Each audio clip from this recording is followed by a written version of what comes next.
네. 자, 그러면 여기서 우리가 크게, 이제 세 개의, 이제 저기, 국가가 시스템이 있어요. 선사시대 국가, 역사시대 국가, 군현대 국가. 군현대 시대라고 했구나, 여기를. 아, 여기를 갖다가 잘못했네. 국가가 아니라, 선사시대, 역사시대, 네. 근현대,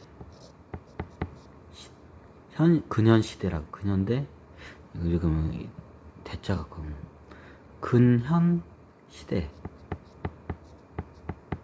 네, 근현시대, 이렇게 했습니다. 선사시대.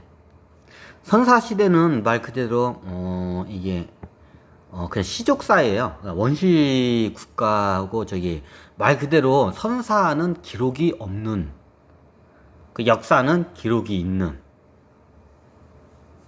그렇게 보시면 돼요. 이게 약간 좀 애매할 수도 있는데, 돼요. 근데 이때는 선사시대는 시족사회예요. 선사시대는 기본적으로 전쟁이 안 일어나요. 왜? 이유는 간단해요.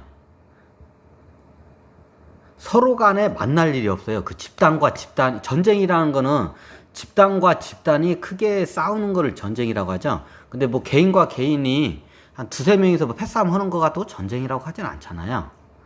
예전 시족 사회에서는 보통 이게 구성원이 한 30명 정도가 돼요.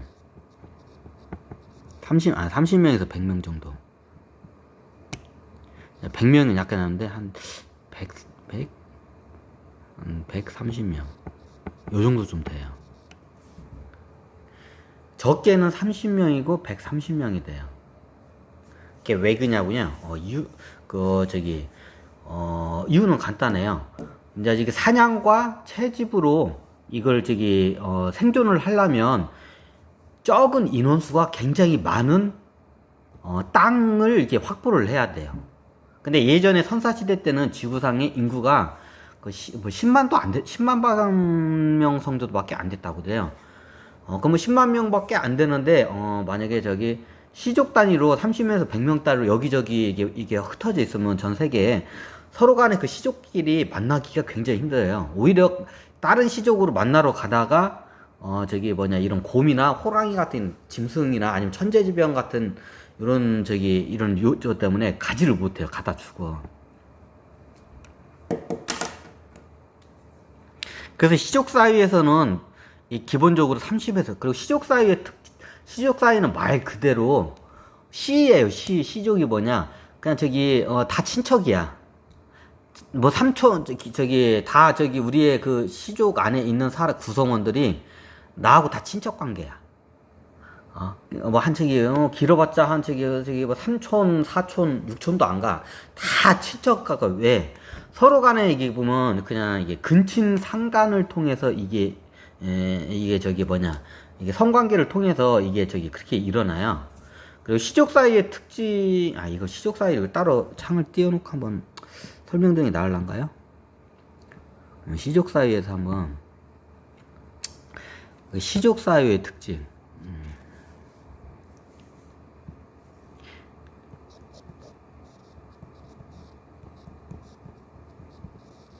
자, 시족 사회. 시족 사회는 기본적으로 근친 상간을 해요. 그리고 결혼이란 제도가 없어요. 다 가족이에요, 그냥 시족. 그래서 국가라는 부족이라는 개념하고 그래서 시족 사회라고 해요. 부족에다는 제가 부족 사회를 안 붙여요, 제가. 왜? 부족에서는 이제 사회적인 시스템이 안 들어요. 왜? 시족 사회에서는 구성원이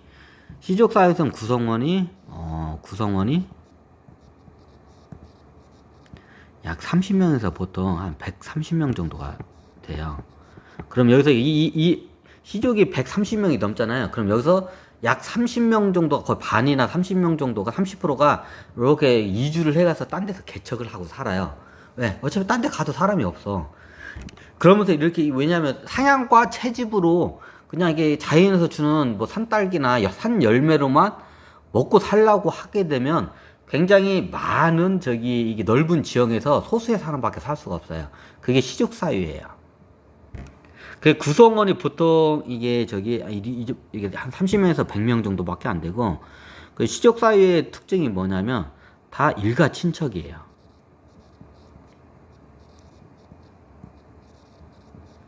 다 혈육 관계예요. 모든 구성원이 혈육 관계예요. 그 세 번째 특징이 뭐냐면 시족 사회에서는 이제 이때는 결혼이란 제도가 없기 때문에 이걸 갖다가 그 인류학자들은 이거를 다운제라고 하더라고요. 이게 원래 혼례라는 그 저기 우리가 저기 이게 남녀간에 있는 저기고 이제 다운은 다 저기 사회 구성원이 다 그냥 이렇게 저기 이게 성관계에서 이렇게 애를 낳는 걸 다운제라고 하더라고요. 이거를 갖다가 우리가 뭐 일부 이처제, 일부 다 뭐 일부 다처제, 뭐 일부 외처제 아니면 뭐 이런 게 있잖아요. 아니 일부 일처제. 현재 우리는 법적으로 일부 일처제죠. 우리나라 같은 경우에는 전 세계에는 지금 다 이렇게 저거죠. 근데 여기서는 다운제라고 해서 이걸 갖다가 다른 말로는 다부 다처제라고 해요. 지금도 이렇게 사는 좀 약간 저기 약간 좀 이렇게 원주민들 이렇게 아프리카나 아마존이나 이런데 어디 오지에 가면 아직도 이런 풍습을 유지한 데가 현재도 있어요.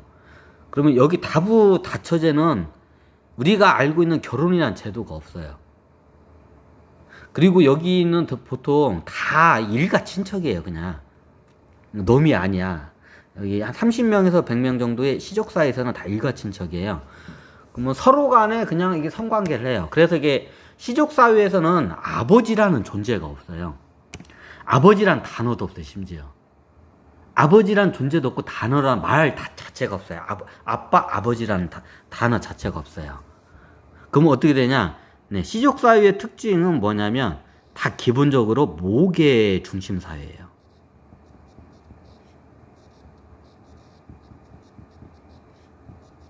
왜?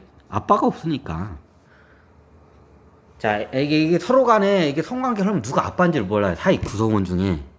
자, 어저께 성관계 한 사람하고 같은 날에도 뭐 여러 명이서 이렇게 저기 성관계를 이제 여자를 기준으로 하게 되면 한 여성이 이때 시대에는 같은 날에도 뭐 한 저기 막 자기가 저기 그냥 왠지 좀 이게 이게 좀 성욕이 많이 이렇게 할 때는 저기 이게 여러 사람하고 이게 성욕 같은 한 날에 한 뭐 저기 한 3명에서 5명도 이렇게 성관계를 해요. 실질적으로 그래요. 이런 저기 옛날 시족 사회 여기 중심에서는 그럼 같은 날에도 이렇게 여러 명 남자하고 성관계를 했는데 그 A가 태어났는데 그 A가 누구인지를 당연히 모르겠죠. 아버지랑 그런 개념이 없어요. 이 시족 사회의 특징이. 이거를 좀 먼저 아셔야 돼요. 지금은 이제 이런 데가 많이 없어졌어요. 이게 예를 들면 일본 같은 것만 해도 여기 우리 동아시아 쪽에서 일본이 대표적이에요. 일본이 우리 저기 여기 중국이나 이쪽은 일부 일처제가 정착이 된 게 굉장히 오래됐어요. 몇천 년, 한 3,000년 넘게 됐을 거예요. 3, 4천 년 됐어요. 일부 일처제가 이게 이게 좀 적용이 된 게 3, 4천 년이 됐어요.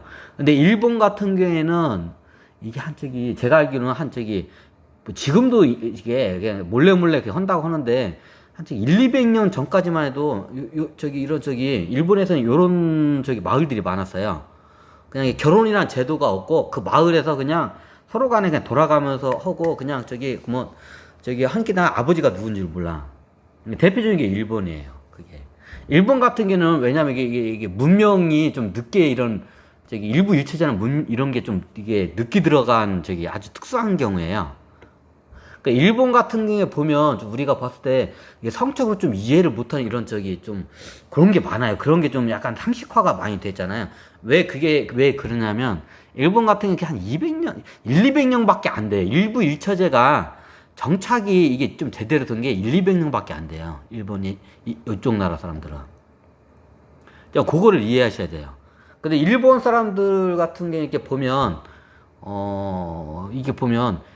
이게 뭐 영화라도 예전에 한번 나오는데 한 집에 이게 며느리가 들어오잖아요. 그 며느리가 시할아버지여도 하고 시아버지여도 하고 뭐 삼촌하고도 하고 막 다 해요. 형제 그 저기 남편 도련님이라고도 막 해요. 그냥 성관계를 해요. 그럼 애를 낳으면 그냥 같이 키워요. 예전에 일본 그 저기 풍습에 관한 영화들이 이렇게 많아요 보면. 근데 이게 언제까지냐? 일부 일체제가 도입이 이제 도입이 제대로 된 1, 200년밖에 안 됐어요, 일본이. 일본이 대표적으로 이 시족 문화가 굉장히 오랫동안 있던 상태에서 이제 저기 일부 일체제가 들은 1, 200년밖에 안 돼요, 여기는. 그래서 우리가 일본 사람들 보면 참 이게 이해를 못 하는 것들이 많아요. 이런 것 때문에 그래요. 그러면 왜 쟤네들 일부 일처제를 안 쓰냐? 그거는 이제 뒤에 설명드릴게요. 이게 다 일부 일처제가 생기는 게 법이라는 개념과 전쟁과 법 때문에 생겨요. 전쟁이라는 개념이 생기고 국가가 이제 치안을 이제 서로 간의 사회 구성원의 갈등을 없애기 위해서 법이라는 걸 만들어요. 이제 그래서 일부 일처제가 생겨요. 이게 법이라는 그 개념이 이제 적용이 되면서. 이제 그거는 설명드릴게요. 이제 이게 다 똑같이 그 시대에 똑같이 적용되는 게 아니라 국가마다 틀려요. 현재도 지금 이 시족 사회 시스템을 그대로 운영하는 아직도 저기 원주민들 이런 저기 조그만한 저기 원주민들 이러는데 이게 좀 약간 오지 같은 데는 아직도 이런 시스템을 유지하는 데가 아직 의외로 많아요. 우리가 생각한 것보다.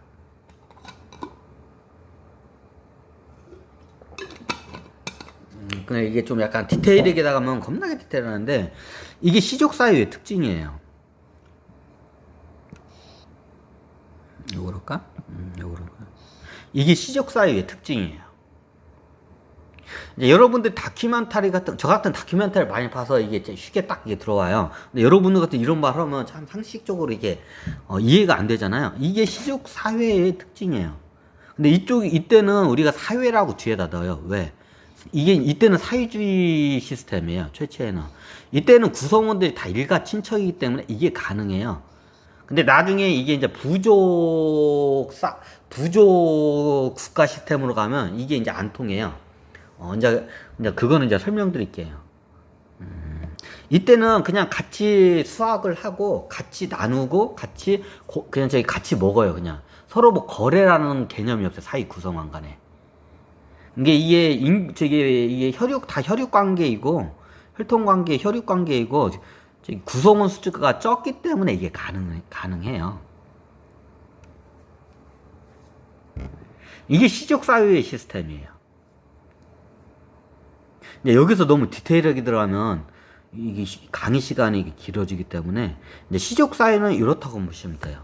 그 시족 사회는 아버지란 개념도 없고 뭐 그래요. 하여튼.